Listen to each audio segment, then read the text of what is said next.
میرے سامنے اس وقت ماسٹر عبدالرحمان صاحب مہر سنگھ کی ایک روایت ہے۔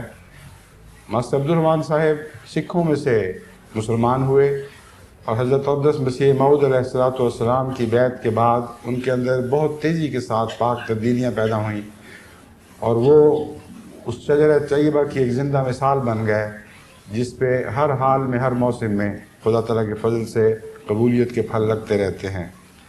لیکن یہ روایات ان کی ذاتی ضروری نہیں کہ ان کے ذاتی تجارب پر مشتمل ہوں۔ انہوں نے حضرت اقدس مسیح موعود علیہ السلام کے زمانے میں جو کچھ اپنے گرد و پیش دیکھا اس کا ذکر مختلف کتابوں میں محفوظ ہے۔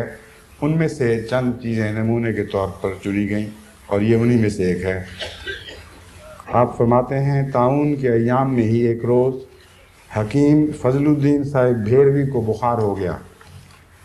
طاعون سے متعلق بہت سے مہمان ناواقف ہوں گے کہ حضرت مسیح موعود علیہ السلام کو خدا تعالیٰ نے ہندوستان میں طاعون پھیلنے سے بہت پہلے یہ خبر عطا فرمائی تھی کہ بہت خوفناک طاعون کی بیماری اس ملک میں پھیلنے والی ہے، جس کی ایک وجہ تیرا انکار ہے، اور ویسے فسق و فجور کے نتیجے میں یہ خدا تعالیٰ کی طرف سے ایک سزا کی علامت کے طور پر ظاہر ہوگی، اور یہ سچے اور جھوٹے میں تفریق کرنے والی بیماری ہوگی۔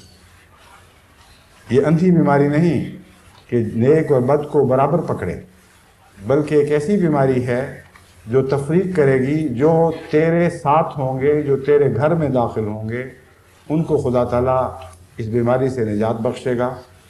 اور اگر احمدیوں کو یہ بیماری ہوئی تو شاذ کے طور پر ہوگی، اور وہ شاذ اتنا نمایاں طور پر دکھائی دے گا کہ گرد و پیش کے لوگ گواہی دینے پر مجبور ہو جائیں گے کہ اس طاعون نے احمدیوں سے نمایاں رعایت کا سلوک کیا ہے اور غیروں پر ظالمانہ طور پر جھپٹی ہے۔ بہرحال یہ پس منظر ہے اس طاعون کا۔ آپ فرماتے ہیں طاعون کے ایام میں ایک روز حکیم فضل الدین صاحب بھیروی کو بخار ہو گیا، جو خود حضرت مسیح موعود علیہ السلام کے صحابہ میں شامل تھے۔ یہ اس وقت کا ذکر ہے جب کہ قادیان میں 24-25 آدمی روز طاعون سے ہلاک ہوتے تھے، اور یہ 24-25 آدمی ہندوؤں میں سے اور غیر احمدی مسلمانوں میں سے ہو رہے تھے، احمدیوں میں سے نہیں۔ یہ بات یاد رکھیے، یہ بات نہیں تھی کہ قادیان میں طاعون آیا ہی نہیں تھا اس لیے لوگ بچ گئے۔ طاعون حضرت مسیح موعود علیہ السلام کے گھر اور اب کے ارد گرد چاروں طرف پھیلا پڑا تھا، اور یہ گواہی دے رہے ہیں کہ روزانہ 24-25 آدمی طاعون سے ہلاک ہوا کرتے تھے۔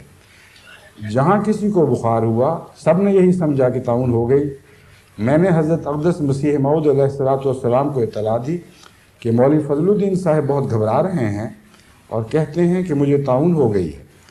حضور علیہ السلام نے فرمایا ہمارے گھر میں تو اب بالکل جگہ نہیں ہے، چونکہ ادار کی خصوصیت سے حفاظت کا پیغام تھا، یعنی یہ پیغام تھا کہ تمہارے گھر میں چوہا بھی نہیں مرے گا، اس لیے جتنے بھی لوگ ممکن تھے انہوں نے آپ کے ذاتی گھر میں پناہ لے لی۔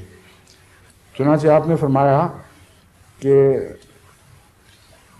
ہاں ہمارے گھر میں تو اب بالکل جگہ نہیں ہے، چھوٹے سے گھر میں کئی خاندان گزر کر رہے ہیں، آپ ان کو کہیں کہ مسجد مبارک بھی ہمارے دار میں ہی شامل ہے، اس میں آ کر ڈیرا لگا لیں۔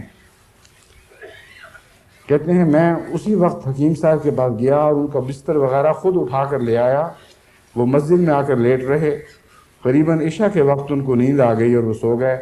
صبح کو بخار کا نام و نشان نہ رہا اور حکیم صاحب تندرست ہو گئے۔ یہ حضور کے احیاء موتیٰ کی ایک اور مثال ہے جو میں نے خود اپنی آنکھوں سے دیکھی۔ اصحاب احمد جلد 7 صفحہ 143 سے 144، مرتبہ ملک صلاح الدین صاحب نے۔